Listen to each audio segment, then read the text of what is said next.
بسم الله الرحمن الرحيم، والصلاة والسلام على أشرف المرسلين سيدنا محمد الصادق الأمين عليه الصلاة وأفضل السلام.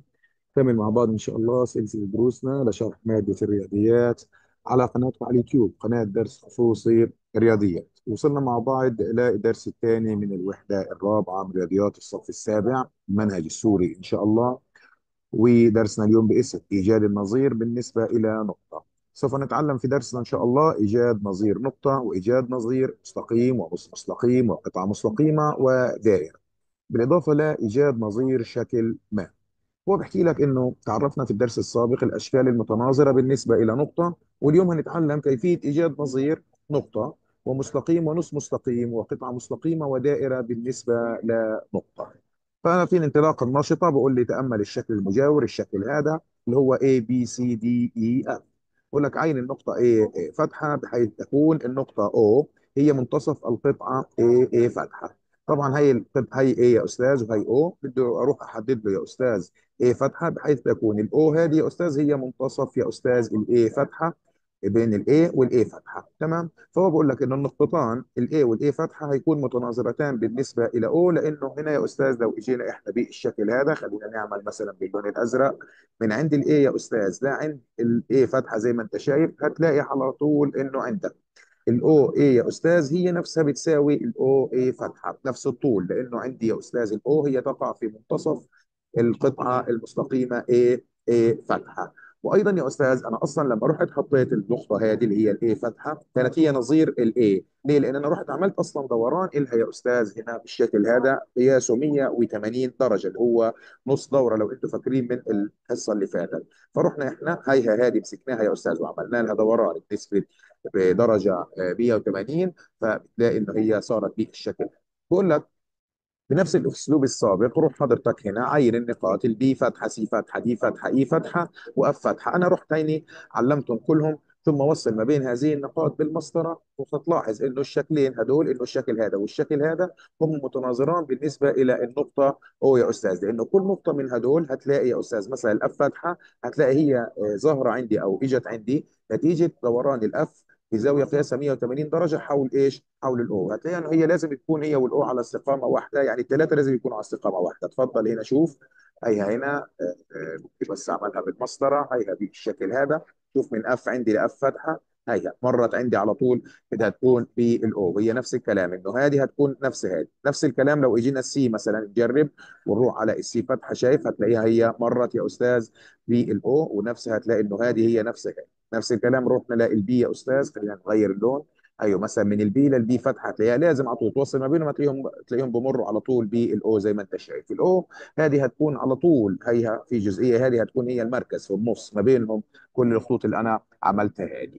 تمام. فانا رحت اشتغلتها بالشكل هذا ووصلتهم فلقيتها هيها زي هيك. فانا بس الاشكال هذه خلص بدي اروح ارجع فيها اللي انا عملتها علشان خاطر انت بس يبان معاك، هو يكفي هيك. خلينا كمان واحده هذه مثلا عشان انت تكون فاهم ايش اللي احنا عملناه. فكلهم الشكلين هدول هم متناظران بالنسبه للنقطه او زي ما حضرتك شايف. طيب، فهيبدا هلا بقول لي تعلم اللي هو ايجاد النظير بالنسبه الى النقطه او. بقول لك نظير النقطه A يا استاذ هي هتكون النقطه A فتحه التي تجعل O منتصف القطعه A فتحه. ما دام هي في النص يا استاذ، في نص القطعه هذه اللي على يمينها نفس اللي على يسارها بالضبط، المسافه اللي على يمينها نفس اللي على يسارها، فهي اذا هتكون على طول يا استاذ الاي هي نظير الاي فتحه زي ما احنا شفنا هنا.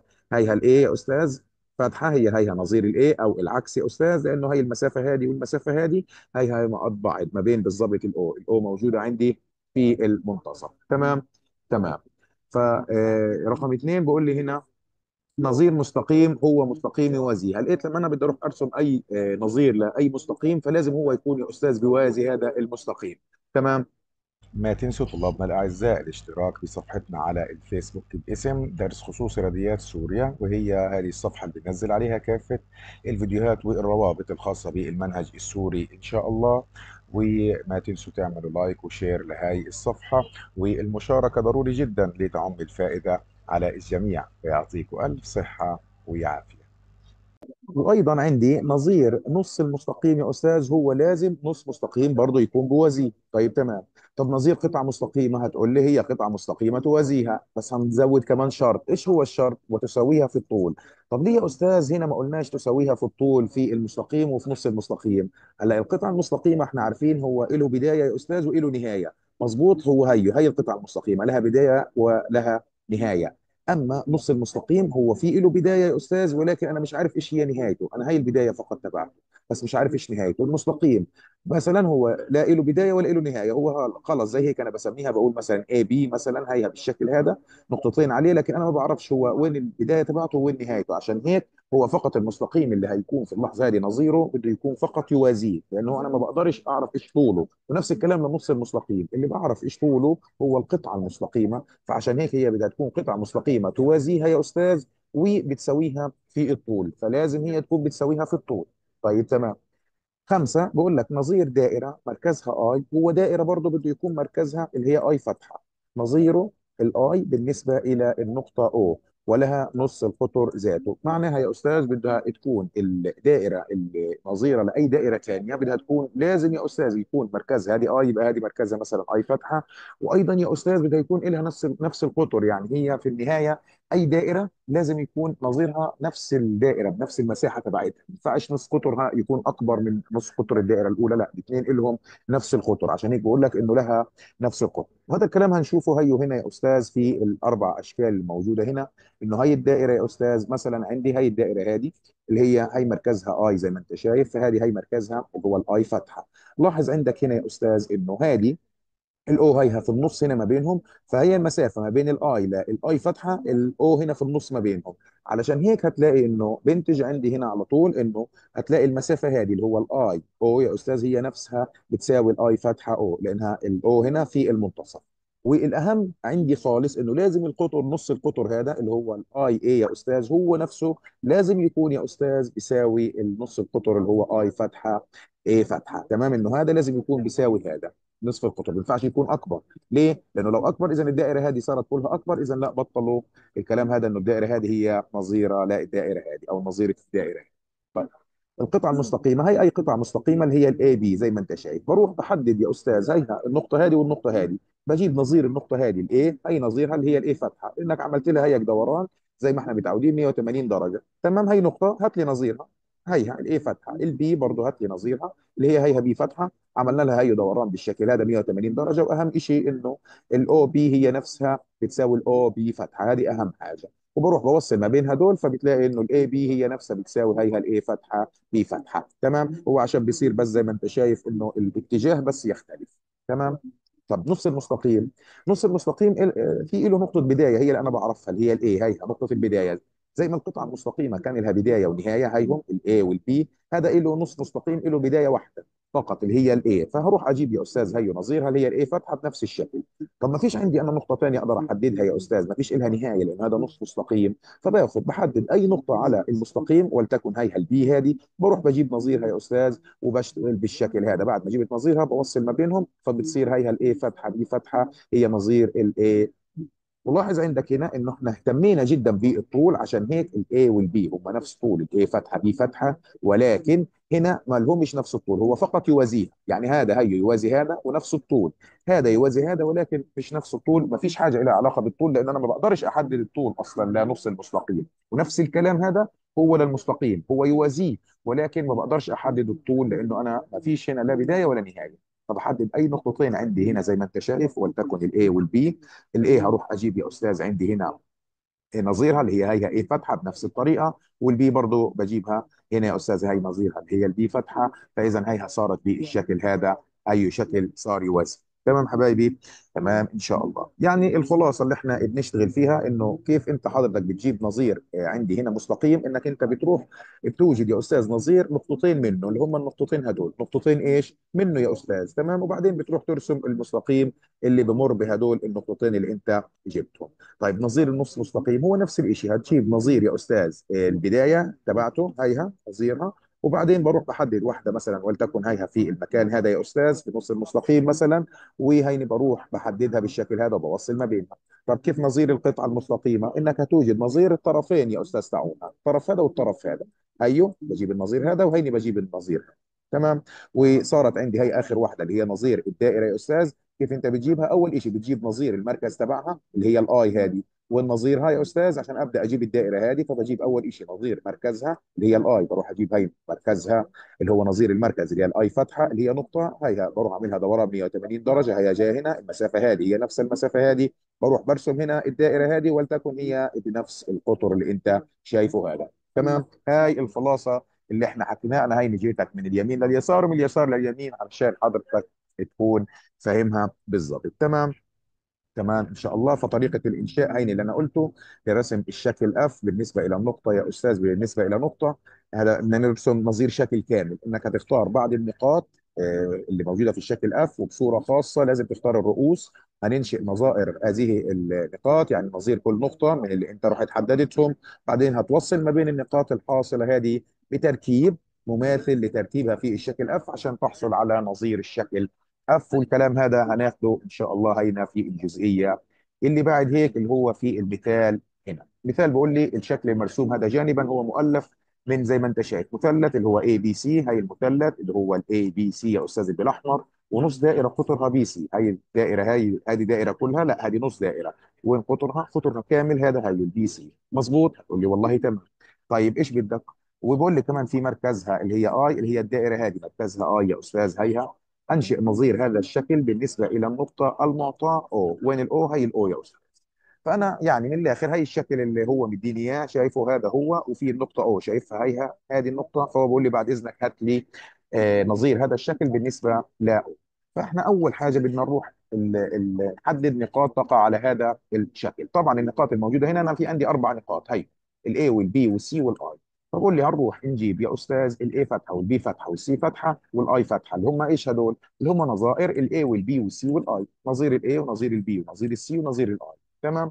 بالنسبه لمين؟ بالنسبه للنقطه او، لان هو قايل لك ايوه بالنسبه للنقطه او انا بدي الشكل الاخر، ايوه انشئ نظير هذا الشكل بالنسبه للنقطه المعطاه او. مهم جدا تكون عارف النقطه اللي هتشتغل عليها. ليش مهم؟ عشان على الاقل انا بدي اروح اصير اعمل خط مستقيم عشان هعمل للاي هذه دوران، فبدي اشوف لازم يكون هي على استقامه واحده، الاي والاو لازم تكون على استقامه واحده مع الاي فتحه. هذا الكلام هيو اللي هنشتغله هيو هنا يا استاذ. فتعال هذا الكابر وهيك هي الشكل يا استاذ اللي احنا بدنا نشتغل عليه. فببدا اول شيء بقول له هي الايه، بدك تروح يا استاذ اول حاجه اول خطوه نعملها تعال نرسم المثلث اللي هو مش عندي مثلث اي بي سي، فبدي اروح ارسم المثلث اللي هو الاي فتحه بي فتحه سي فتحه. فالاي فتحه كيف بدي اروح اجيبها؟ اول حاجه بروح بص بدي اعملها دوران بالشكل هذا يا استاذ. فبعمل هنا خط مستقيم يا استاذ، المسافه ما بين الاو والاي نفسها بدها تكون المسافه ما بين الاو والاي فتحه، لانه هيو شايف متساويين. فهي صارت هيها الاي فتحه، هي صارت في النقطه هذه. تمام. بروح بعد هيك يا استاذ على البي بعمل خط مستقيم زي هيك يا استاذ. طب انا وين اوقف؟ لازم يكون يا استاذ الاو بي هي نفسها او بي فتحه نفس المسافه، لانه الاو لازم تكون في منتصف القطعه اللي هي بي فتحه. فاذا هيها البي فتحه اجت في المكان هذا. وبعد هيك يا استاذ بدي اروح احدد السي هذه وين. انا السي فتحه بتعمل دوران يا استاذ زي ما اتفقنا اللي هو 180 على طول، هو 180 درجه. ايوه. فهي بتيجي هنا يا استاذ لانه لازم يكون الاو سي فتحه هو نفسه الاو سي، فهي صارت هنا. فانت ممكن تروح هلا توصل ما بينهم زي ما هينا بدنا نروح نوصل هيو ما بين الثلاثه هدول. فانا هيك هيني عملت المثلث. ضل ايش اعمل كمان؟ بدنا نروح نرسم نص ايش الدائره اللي مركزها ايش؟ يكون مركزها اي فتحه. ليش يا استاذ اي فتحه؟ لانه هذه نص الدائره مركزها اي، فما دام هذه يا استاذ عندي مركزها اي فلازم هذه يكون مركزها اي فتحه. طب وين احط المركز؟ نفس الفكره اللي احنا عملناها، بروح من عند الاي هذه بروح نزل هيك مستقيم لغايه ما يوصل لعند هنا بالضبط يا استاذ، اللي هو لازم يكون الاو اي هو نفسه الاو اي فتحه. تمام. تمام.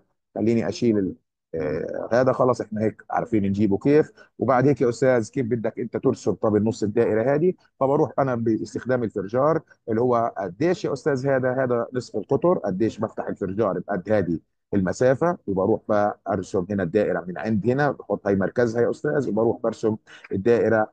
هي نص دائره بدها تكون بحيث انه هي نصف القطر عندي هنا. فهيك بتكون انت ارتسمت الدائره كلها زي ما انت شايف. تمام. نرسم هي نص الدائره مركزها اي فتحه، وقطرها بده يكون بي فتحه سي فتحه زي ما انت شايف. فيكون بذلك قد دار الشكل اف نص دوره حول الاو. ايش يعني نص دوره؟ يعني بنتكلم عن 180 درجه. تمام. هاي هلا انا كنت كاتبها لك كده. تمام حبايبي. تمام ان شاء الله. وهيك هاي هالامور هيك صارت عندي جاهزه باذن ربنا. ما تنسوا طلابنا الاعزاء الاشتراك بصفحتنا على الفيسبوك باسم درس خصوصي رياضيات سوريا، وهي هذه الصفحه اللي بنزل عليها كافه الفيديوهات والروابط الخاصه بالمنهج السوري ان شاء الله. وما تنسوا تعملوا لايك وشير لهي الصفحه، والمشاركه ضروري جدا لتعم الفائده على الجميع. يعطيكم الف صحه ويعافيه. وروح بعد هيك على بقول لي هنا طريقة إنشاء نظير شكل بالاستفادة من بعض الخواص. لإنشاء شكل اف فتحة اللي هو نظير للشكل اف بالنسبة لنقطة معينة، يمكننا أول حاجة إنشاء نظير نقطة واحدة من الشكل اف، إنك تروح تجيب نظير لنقطة واحدة، ثم نتابع إنشاء الشكل اف فتحة باستخدام الخواص التي يحافظ عليها التناظر المركزي مع الانتباه إلى توجيه الشكل اف فتحة. بمعنى هو إيش بحافظ التناظر المركزي؟ مش فاكرين لما كنا قلنا بحافظ على الزوايا، بحافظ على الأطوال، بحافظ على المساحه؟ هو عنده بس مشكله واحده اللي بحافظش عليها، اللي هو الاتجاه، اللي هو بيعكس عندي الاتجاه. بدك تخلي بالك من الاتجاه فقط لا غير. يعني بدك انت اللي يحافظ عليها. هاي يا استاذ هي بنتكلم عن الطول يا استاذ، بنتكلم عن قياس الزوايا، وبنتكلم عن المساحه. تمام. هم هدول الحاجات تقريبا فقط يعني اللي بحافظ عليهم. وعندي الانتباه الى توجيه الشكل لانه هو بيعكس الاتجاه. فخليني هنا اشوف المثال هنا وكيف هو اشتغل. بقول لك في الشكل المجاور هيو، هذا الشكل هو الاي بي سي دي اي. بقول لك هاي الاطوال هذه يا استاذ تاعت البي سي مثلا، هيها هذه تعال كل واحده مكتوب عليها. هيها نبدا من هنا البي سي 2، هاي البي سي هذه 2، وعندي الاي بي 4، وهي عندي الاي بي 4 يا استاذ، وهي عندي الاي اي 2، الاي اي 2، وايضا عندي الدي اي 3، وهي الدي اي 3. تمام. هاي الاشكال، هاي المسافه اللي هو مديني اياها. فبقول لك بعديك انشئ نظير الشكل جانبا بالنسبه الى النقطه دي. وين النقطه دي؟ هاي النقطه دي يا استاذ اللي هو قاعد يتكلم عنها. فانا كل واحده، كل نقطه من هدول يا استاذ بدي اروح اجيب نظيرها بالنسبه للنقطه مين؟ بالنسبه للنقطه دي. فهو الشيء بقول لك هننشئ النقطه اي فتحه اللي هي نظير اي بالنسبه الى النقطه دي باستخدام مسطره مدرجه. ليش الكلام هذا؟ هلقيت اول شيء هاي الدي يا استاذ، هاي الشكل هذا هي يا استاذ. تمام. هاي اول ما بدا هو بقول لك انا بدي ابدا يا استاذ بالنقطه اي هذه، بدي اروح اجيب الاي فتحه تبعتها. طب الاي فتحه كيف بدي اجيبها؟ قالت انا الاي فتحه هذه المفروض هي الاي بدي اروح اعملها دوران. زي ما احنا موضوع الدوران هذا هو اهم شيء عشان تعرف الاتجاه. هنعمل دوران زي هيك ب 180 درجه مظبوط. فالاي هذه لما بتلف هي بدها تكون بالضبط، لانه احنا بنشتغل بالنسبه للدي مظبوط. الدي هنا فلازم تكون المسافه اللي هي اي دي هذه هي نفسها تكون ما بين الدي والاي فتحه مظبوط. هذه ثلاثه زي ما انت شايف صح. هي انا كتبت لك هنا هي ثلاثه، فهذه لازم تكون ثلاثه زيها مظبوط. هتقول لي والله تمام هذه ثلاثه، اذا هذه ثلاثه وهي على استقامه واحده. فهيني خلصت عندي من الاي. تمام تمام.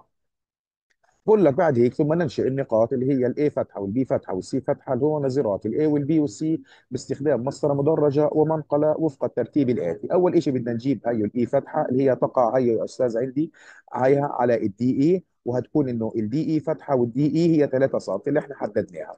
وبعد هيك عشان اروح انا اجيب الاي فتحه اللي هي زي ما انت شايف الفرق ما بين الاي والاي قديش يا استاذ؟ كان 2 سم. يعني خلينا نغير اللون، وهذه هي 2 سم. فلازم انا من هنا لهنا اطلع، وهذه بدها تكون 2 سم. طب هذه كيف 2 سم اجيبها؟ لانه هذه الزاويه قائمه، فلازم تحافظ انه هذه الزاويه لازم تكون عندي قائمه، لانه هو يحافظ عندي على قياس الزوايا مظبوط. تقول لي والله تمام يا استاذ.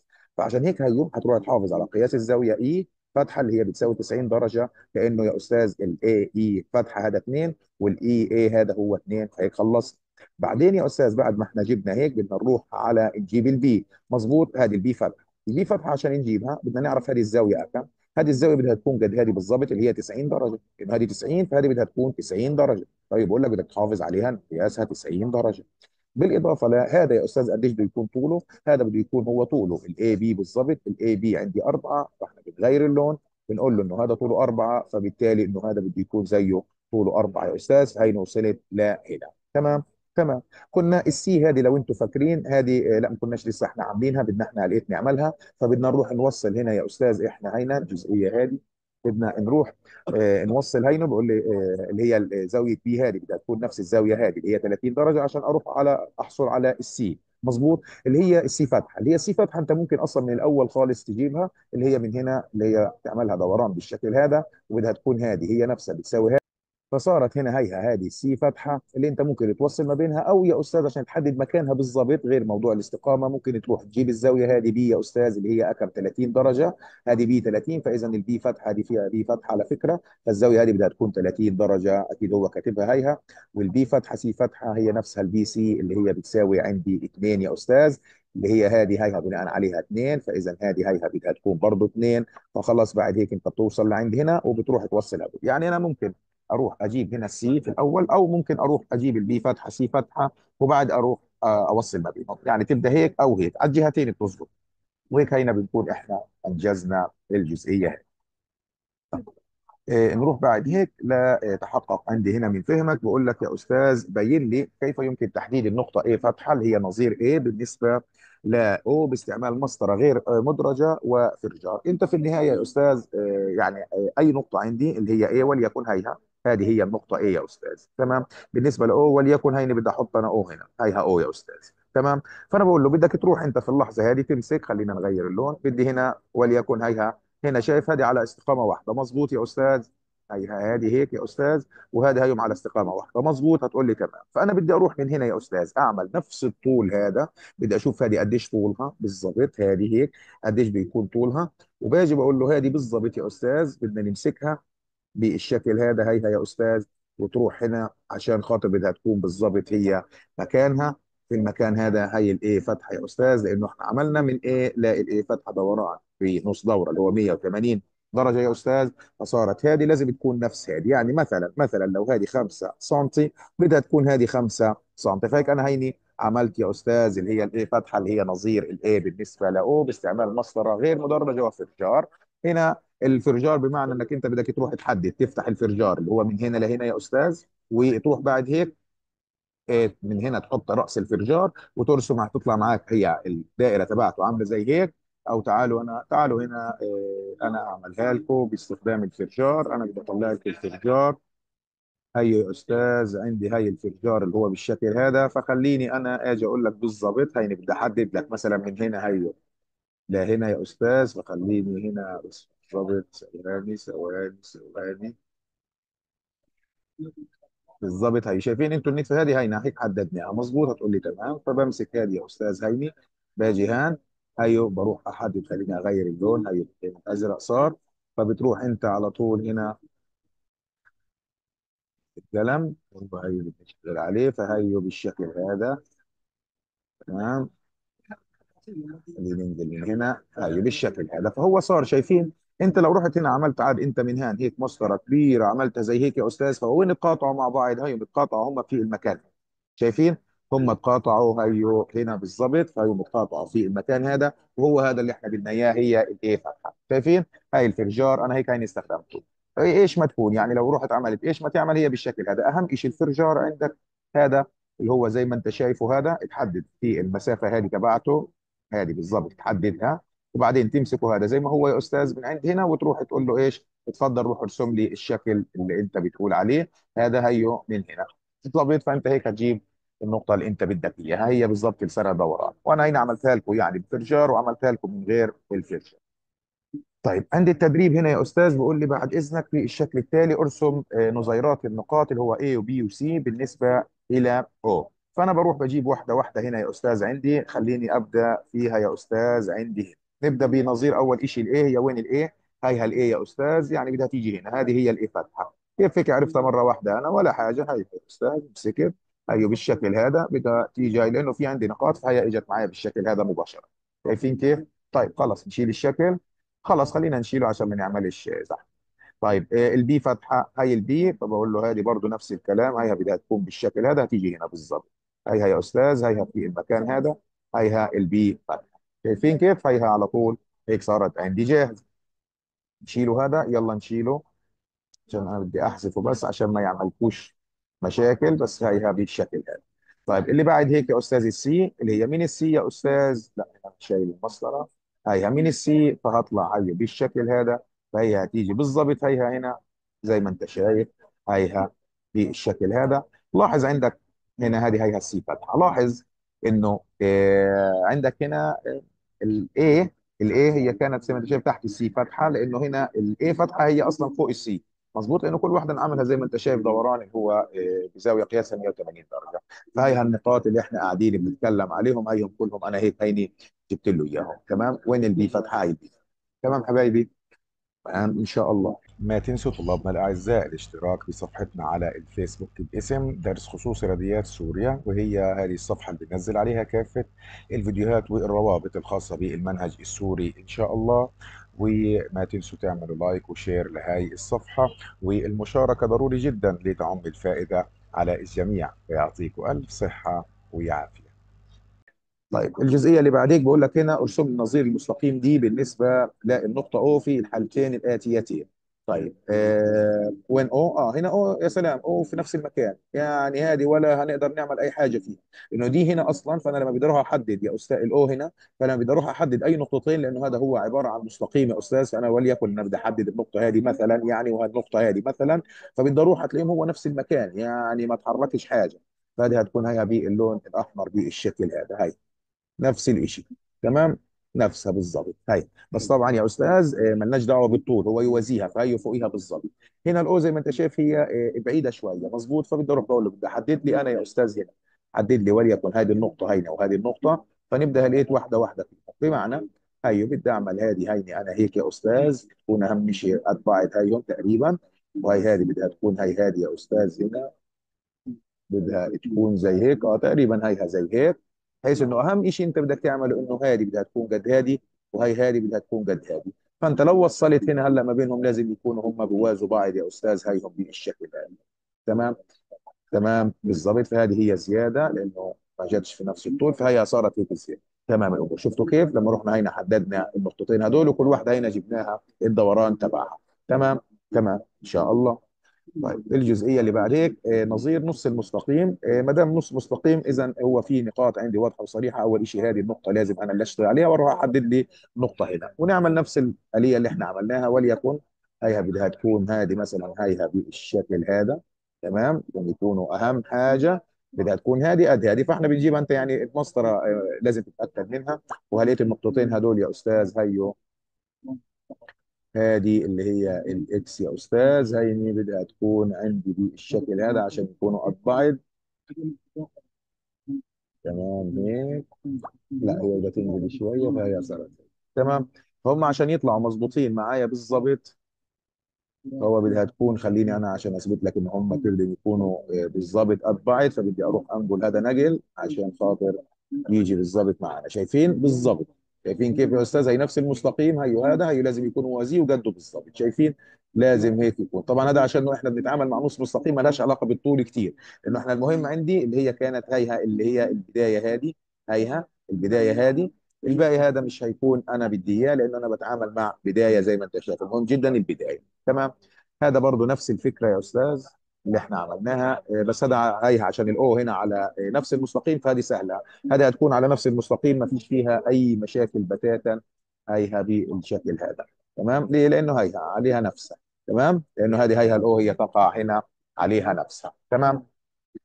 طيب الجزئية اللي بعد هيك يا أستاذ بيقول لي أنشئ نظير الدائرة لمركزها O بالنسبة إلى النقطة O فتحة في الحالات الآتية. طبعا هيها هنا يا أستاذ، هذه هي ال O فتحة يعني المركز هذا هيو هنا. أنشئ نظير هنا الدائرة التي مركزها عندي، إيش مركزها؟ هو O إلى النقطة O فتحة. طيب تمام. فخلص عليك انا علشان اشتغل هذه قديش هي طولها بالضبط. هي يا استاذ هذه قديش طولها، بدي امسك هذه بالضبط وابعد هنا نفس الطول يا استاذ، وارسم الدائره تبعتي بالضبط. هي زي هيك، وارسم الدائره تبعتي. تشوف هذه قديش نص قطرها. فهليك خليني اجيب هذا، بس هذا مش عارف مش هيصغر على ما اظن انا بالمساحه. لا والله صغير. تمام، خليني بس هيك امسكه. مفيش مكان ثاني مظبوط. هي زي هيك. خليني هيك الف عادي، مش عارف هل هقدر اجيب طوله بالظبط ولا لا. لا ما جاتش. المهم بدك تجيب هنا المفروض نص القطر انت عشان ترسم دائره. فخلص هذا هيك يعطيك العافيه. فخليني ارسم لك دائره وليكن هي مثلا يعني تقريبيه. فهي هتكون يعني الدائره هتكون بتمس هذا هيك، هتكون دائره بتمسها هي زي هيك بالظبط. تمام، هي هتكون زي هيك لانه هي المركز بالظبط اللي احنا بندور عليه. تمام، بده يكون دائرتين نفس الشيء، خلي بالك نفس يعني لانه هذه بدها تكون نفس هذه. تمام. هي هنا نفس الكلام يا استاذ، بس بقول لي هنا من او فتحه، فانا بشوف هذه قديش يا استاذ طولها، وبروح بمشي نفس المسافه هذه هنا يا استاذ، هيها اجيبها هنا وبعدين برسم الدائره تبعتي، فهي الدائره هتكون بالشكل هذا. شايفين؟ طيب تمام، اهم شيء انه هذه تكون قد هذه يا استاذ. تمام، هاي المسافه من هنا لهنا تكون قد المسافه من هنا لهنا، ولازم نصف القطر يكون نفس نصف القطر.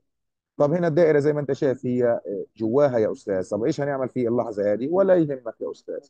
هذه اول شيء بدنا احنا نروح، لانه هاي الاو وهي الاو فاتحه، مظبوط؟ هتقول لي اه والله تمام.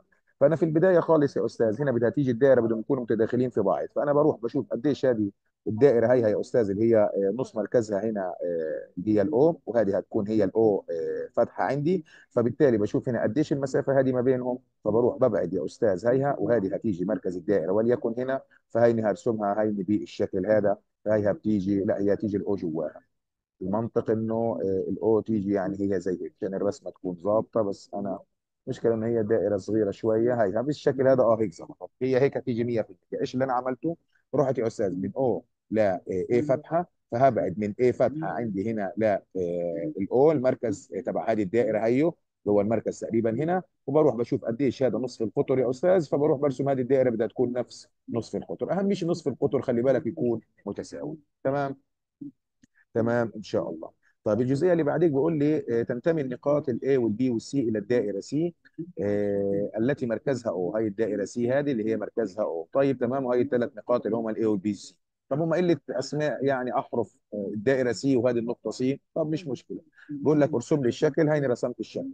طيب اشرح طريقه انشاء نظير كل من النقاط الاي والبي والسي بالنسبه الى او باستخدام مسطره غير مدرجه يا استاذ. فانا بدك انت هنا نظيرهم يا استاذ، نظير ايش؟ اشرح طريقه انشاء نظير كل من نقاط او بالنسبه لمين؟ بالنسبه ل او، بالنسبه ل او، بالنسبه لهذه، يعني بدنا نعكسهم هذول. طيب اذا بقول له في البدايه خالص، على فكره هذه سهله لانها دائره، فهذه من السهله جدا ان انا اروح اعملها. اول شيء الاي هيني يا استاذ بدي اجيب نظيرها، ان انا بدي اروح على طول بالمسطره، نعملها لون اصفر، هيها بنعملها زي هيك على استقامه واحده، فهذه هي على طول هيها الايه فتحه اللي انت بتدور عليها، هي هذه هي الايه فتحه. واروح باللون الازرق هات نعمل السي، هيها بنصح احط المسطره، هيها السي فتحه، هيها بالشكل هذا هيك. لا زي طلعت لفوق، تصير تكون ايوه بالضبط، هيها هي هيك يا استاذ، هذه هيها، هذه هي السي فتحه. وبالنسبه هيني هروح باللون الاحمر امسك البي يا استاذ، كالعاده نسيت المسطره، هيها البي يا استاذ، اروح اجيبها هيها تيجي هنا في المكان هذا، هذه هيها البي فتحه. تمام، فهيني انا لو بدنا احنا نوصل، تعال نوصل، اوصل باللون الايه، اللون الاسود، يلا باللون الاسود. اوصل ما بين الاي يا استاذ والاي فتحه وبي فتحه، وبعدين ما بين البي فتحه والسي فتحه، وبعدين ما بين السي فتحه والاي فتحه، هينا بالشكل هذا. فهي المثلثين اللي احنا بنتعامل فيهم، بس انت عشان مش ظاهرين معك هيني انا هحاول اظهر لك اياهم. هي المثلثين، هي المثلث يا استاذ هذا، وهي المثلث. شايفين كيف؟ هاي المثلثين فعلا انا هيك بكون ظهرت لك اياهم 100%. خليني بس هنا الون لك اياه بشكل هيك اكبر شويه، انه هاي هذا يا استاذ مثلث، وهي مثلث. شايفين؟ هيني انا عملت لك اياه هي قدامك بالضبط علشان حضرتك تشوفه بالضبط كيف هو امور. تمام. تمام ان شاء الله. بهيك بنكون احنا خلصنا درسنا اليوم حبايبي، وهنبدا ان شاء الله الفيديو القادم بالدرس الثالث اللي هو مراكز ومحاور التناظر ان شاء الله. ان شاء الله يا رب اكون هيك توفقت في توصيل معلومه زي ما كنت حابب. التوفيق طبعا من رب العالمين بتمناه لي والكم ان شاء الله. ما تنسونا من دعائكم، ويعطيكم الف صحه وعافيه.